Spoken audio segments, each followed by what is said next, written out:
Hi guys, welcome to my channel. आज का हमारा टॉपिक है लाइंस एंड एंगल्स, यानी कि रेखाएं और कोण।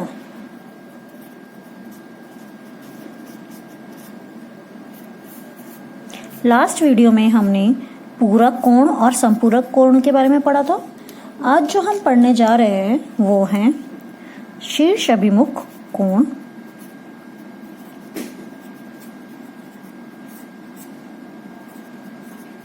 या फिर वर्टिकली अपोजिट एंगल। ठीक है, क्या पढ़ने जा रहे हैं हम? शीर्ष अभिमुख कोण, और जिसको हम क्या करते हैं, वर्टिकली अपोजिट एंगल भी कहते हैं। तो सबसे पहले हम देखते हैं, मान लीजिए आपके पास दो रेखा है, कोई सी भी दो रेखा है। एक रेखा का नाम है AB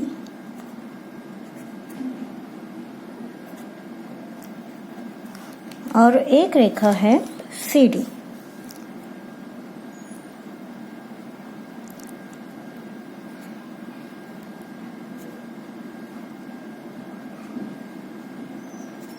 ठीक है, तो हम यहाँ क्या देख रहे हैं कि ये जो दोनों रेखा है वो एक दूसरे को काट रही है। तो जिस बिंदु पे वो काट रही है, इस बिंदु पे काट रही है, इसका नाम दे देते हैं O। और इस बिंदु को क्या बोलते हैं? Intersecting point.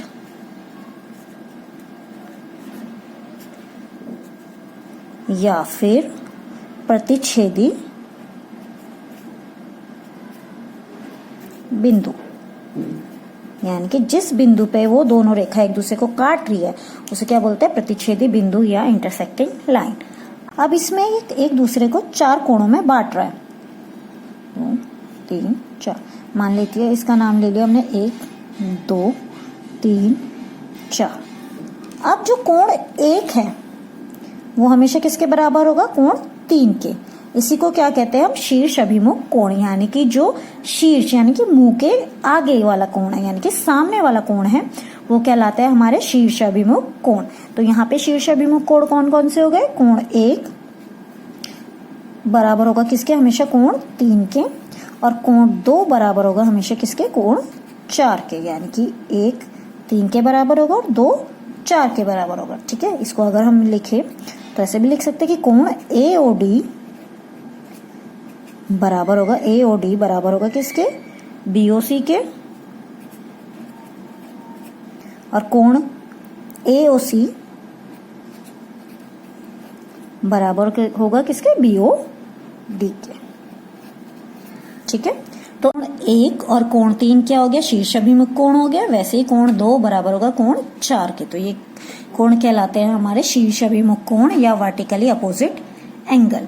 ठीक है, अब हम पढ़ने जा रहे हैं बाह्य कोण और आंतरिक कोणों के बारे में, यानी कि एक्सटीरियर एंगल और इंटीरियर एंगल। तो मान लीजिए आपके पास दो रेखाएं हैं, एक का नाम है M और एक का नाम है N। ठीक है ना, इनको कोई रेखा काट रही है, इसको कोई रेखा काट रही है, इसका नाम ले दिया हमने L। ठीक है, अब इस रेखा ने जब इसको काटा, इन दोनों लाइनों को, तो इनमें कुछ कोण बनाए, तो इनको नाम दे देते हैं। मान लीजिए ये है 1 2 3 4 5 6 7 और 8। ठीक है, तो इसने क्या किया, इस रेखा ने, L रेखा ने M रेखा और N रेखा को बांटा अलग अलग कोणों में। अब जो ये L रेखा होती है, जो ये रेखा जिसको ने इनको काटा, इसको हम बोलते हैं ट्रांसवर्सल लाइन या फिर त्रियक रेखा। ठीक है, तो ये जो रेखा L है इसे क्या कहते हैं हम? त्रियक रेखा या फिर ट्रांसवर्सल लाइन। अब इसने क्या किया, दोनों रेखाओं को अलग अलग कोणों में बांटा।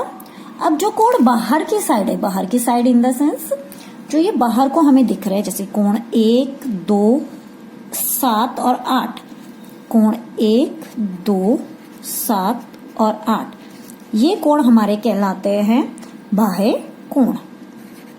क्या कहलाता है? ये बाह्य कोण, क्योंकि ये किस साइड है? बाहर की साइड है।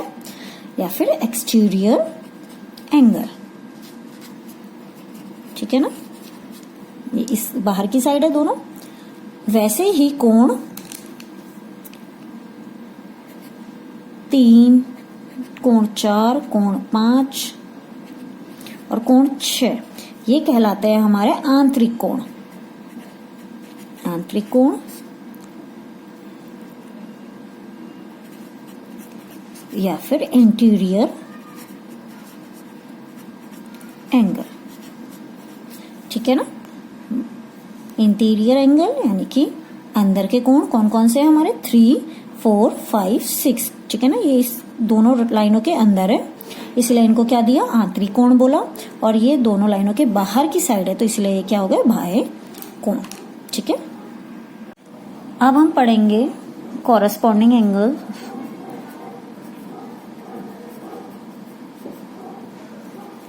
या फिर संगत कोण।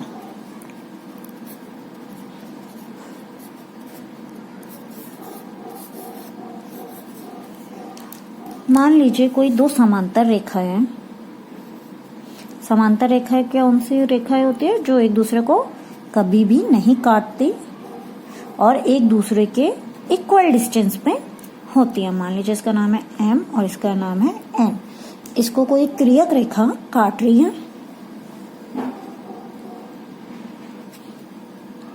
क्रियक रेखा है हमारी L, ले लिया हमने उसका नाम आगे। अब इसने इसके साथ फिर दोबारा कुछ कोण में काटा इसको, तो ये मान लीजिए कोण 1, ये हो गया कोण 2, ये हो गया 3, ये हो गया 4, ये हो गया 5, 6, इसको हमने नाम दे दिया अपनी तरफ से। ये 7, ये 8। इसमें मैंने क्या किया? जो कोण बाह्य कोण थे उनको मैंने ब्लू कलर से मार्क किया हुआ है, और जो अंदर के कोण थे, आंतरिक कोण थे, जो हमने अभी पढ़ा था पहले, उनको मैंने ऑरेंज कलर से दिखाया है, ठीक है। तो ये 1, 2, 7, 8 क्या है? बाह्य कोण है, और 3, 4, 5, 6 क्या है? आंतरिक कोण है। अब हम क्या पढ़ने वाले? संगत कोणों के बारे में, यानी कि कॉरेस्पॉन्डिंग एंगल के बारे में। तो जब दो समांतर रेखाओं को कोई तिर्यक रेखा काटती है, तो जो उसके संगत कोण होते हैं, संगत कोण क्या है यहाँ पे? कोण 1 किसके बराबर होगा? कोण 5 के। तो कोण 1 और कोण 5, कोण 2 और कोण 6, कोण 3 और कोण 7, कोण 4 और कोण 8, जो एक ही संगत पे बने हुए हैं, जैसे 1 का 5, 2 के 6, 3 का 7 और 4 का 8। ऐसे कोण कहलाते हैं हमारे संगत कोण, ठीक है। और जो ये संगत कोण होते हैं, ये हमेशा समांतर रेखा में ये हमेशा क्या होता है? बराबर होता है। यानी कि कोण 1 बराबर होगा किसके? कोण 5 के। कोण 2 बराबर होगा कोण 6 के। कोण 3 बराबर होगा कोण 7 के। कोण 4 बराबर होगा कोण 8 के, ठीक है। तो ये कहलाते हैं हमारे संगत कोण, और समांतर रेखा के संगत कोण हमेशा क्या होते हैं? बराबर होते हैं, ठीक है। अब हम पढ़ने वाले हैं एकांतर अंतः कोण।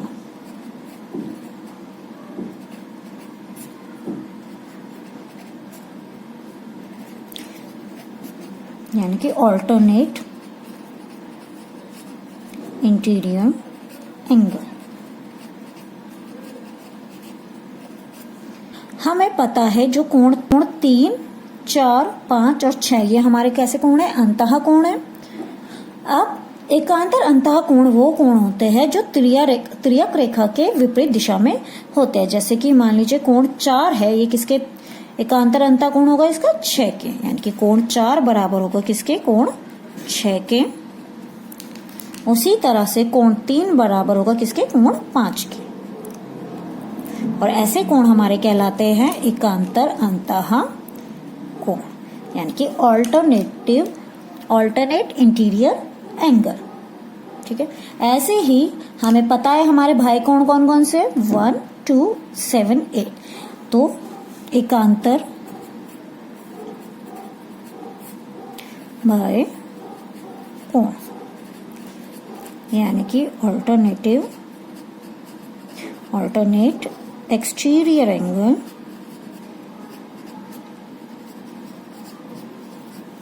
एकांतर बाह्य कोण, यानी कि जैसे कि कोण 1 के क्या होगा, कोण 7 के, और कोण 2 बराबर होगा कोण 8 के। ठीक है, तो हमने क्या क्या पढ़ा। सबसे पहले हमने शीर्षाभिमुख कोण पढ़ा, जिसमें हमने देखा कि दो रेखाएं जब एक दूसरे को काट रही है तो जो वो सामने के उनके कोण है वो हमेशा क्या होंगे, बराबर होंगे, और ऐसे कोणों को क्या कहते हैं, शीर्षाभिमुख कोण कहते हैं। उसके बाद हमने पढ़ा अंतः कोण और बाह्य कोण। बाहर की साइड वाले कोण हमारे क्या कहलाते हैं, बाह्य कोण, और अंदर की साइड वाले कोण हमारे कहलाते हैं अंतः कोण। उसके बाद हमने पढ़ा संगत कोण, यानी कि 1 और 5 दो जो एक ही संगत की में कोण बनते हैं उन्हें हम कहते हैं संगत कोण, जैसे कोण 1 और 5, कोण 2 और 6, कोण 4 और 8, कोण 3 और 7। ठीक है, उसके बाद हमने देखा एकांतर अंतः कोण। अंतः कोणों में ही जो कोण त्रियक रेखा के विपरीत दिशा में होते हैं वो कहलाते हैं एकांतर अंतः कोण।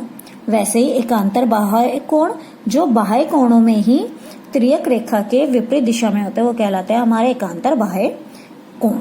ठीक है, अब इससे रिलेटेड हम एक क्वेश्चन देख लेते हैं। मान लीजिए आपको दो समांतर रेखाएं दे रखी है, एक का नाम है M और एक का नाम है N। उसको कोई त्रियक रेखा काटती है जिसका नाम है L। अब हमें बता रखा है ये कोण है 135 डिग्री, ये है 45 डिग्री, और हमें बोला है x और y का मान निकालो, यानी कि हमें क्या निकालना है, x का मान और y का मान। अब हम इसे देखें तो जो x और जो ये 45 डिग्री है ये हमारा कैसा कोण बना रहे हैं, शीर्षाभिमुख कोण। ठीक है, तो x का मान कितना हो जाएगा, 45 डिग्री। क्यों, क्योंकि क्या है, ये शीर्षाभिमुख कोण, यानी कि वर्टिकली अपोजिट एंगल बना रहे हैं। x बराबर क्या हो गया, 45, क्योंकि ये वर्टिकली अपोजिट एंगल है। अब हम देखें तो y और जो 45 है ये एक दूसरे के साथ कैसा कोण बना रहा है, संगत कोण। तो x y बराबर भी क्या हो गया, 45 डिग्री। क्यों, क्या है ये, संगत कोण, यानी कि कॉरस्पॉन्डिंग एंगल। तो x का मान भी कितना आ गया, 45, और y का मान भी कितना आ गया, 45। सो आप सभी को वीडियो पसंद आया होगा। अगर आपको वीडियो पसंद आए तो please like, subscribe and share जरूर कीजिए। Thank you.